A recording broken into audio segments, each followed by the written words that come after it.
The stock market has been looking good. Is this a sign for the long term?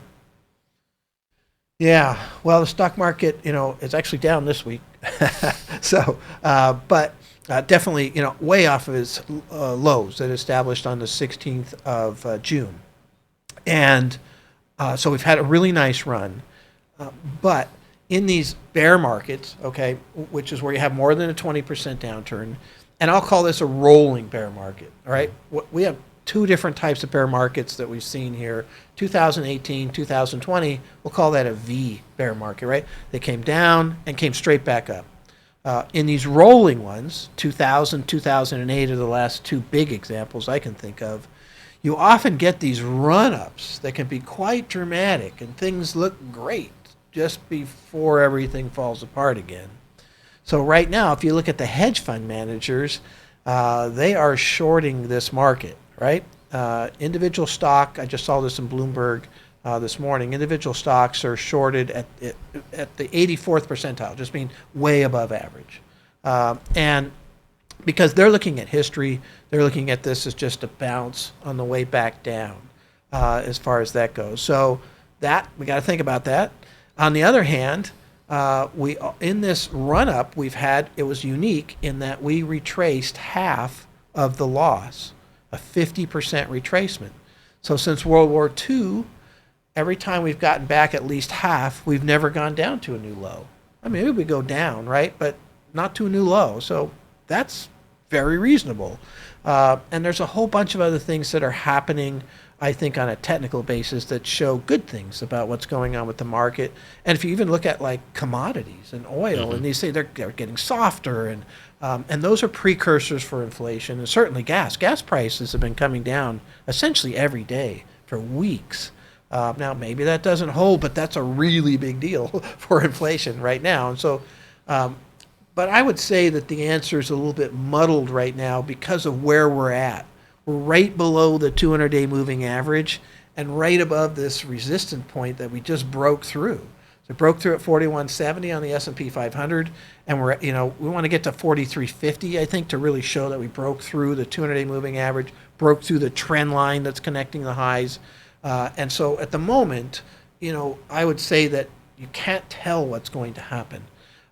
You could probably make a pretty strong argument that the bottom is done if we break through the 200-day moving average and break through that trend line, get to 4350, and then maybe even have a run, 4400, 4450, whatever it might be. Then you'll say, okay, it's going to be a really unusual, I mean, wildly unusual situation. Even if you look back to 2008 and 2000 downturns, they didn't retrace 50%.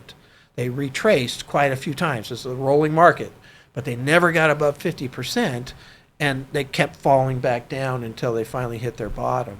And so, this is a really different market. We have a pandemic. We had trillions of dollars pushed out, right? Neither one of those things happened in 2008, 2000. And so it's going to be might be a little bit different. Maybe the 50% retracement doesn't matter in this environment. I don't know. We'll see. But just from a long-term standpoint, obviously, it depends on what you mean by long-term. Hmm. I mean, some of my clients, long-term is the next statement, next month, what's going to happen. Some of my clients, it's a long-term is a very personal thought process. So if you look at 25 years of history, okay, I don't know if you're 75 years old, maybe you're not thinking about 25 years of history. So I'd say, over the next a few years here, maybe 5 years to 10 years, the market it's only had one 10-year negative rate of return, really going back to the early 1900s, and that was actually ended in 2009. Hmm. So that was a pretty big downturn, 57% down, big financial crisis. We could have some things that happen here that create some deterioration in the economy, that's for sure. But banks are pretty solid. And that's one of the big ones you have to watch out for.